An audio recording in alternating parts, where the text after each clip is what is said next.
Hello everyone, this is Tim, and today I'm going to talk about the illusion of choice and whether or not you should do it, or use this technique.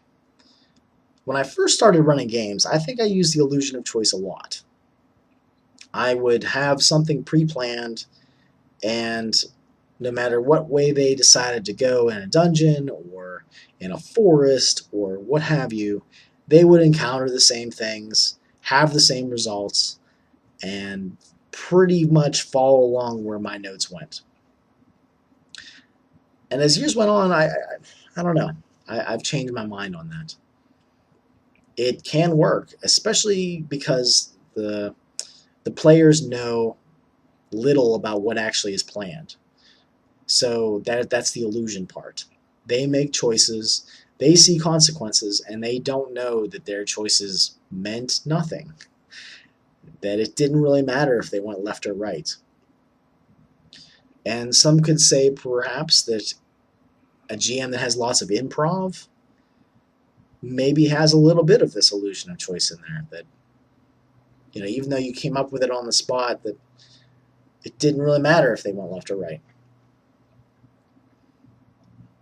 Where do you fall in this sort of idea here? Do you use the illusion of choice, or do you have things planned out enough so that consequences matter?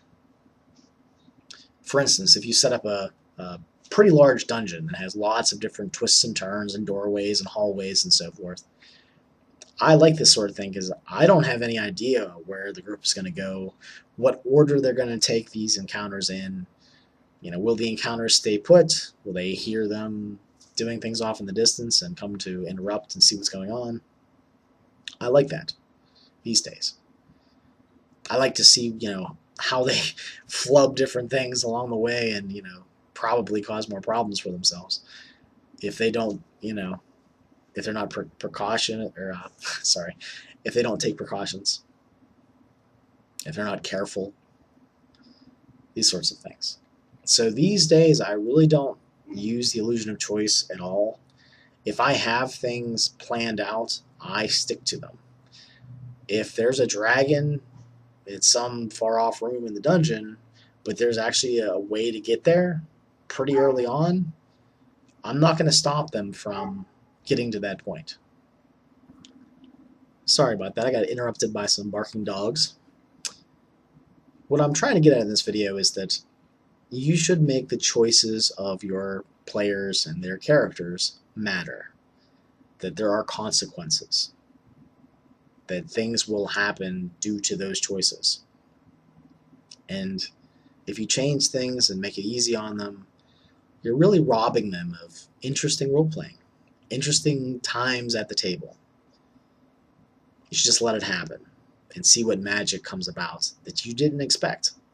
It's okay to let loose, to let go of those inhibitions of being in control the whole time. Just let it happen, man. It'll be all right. You don't have to be in control every second.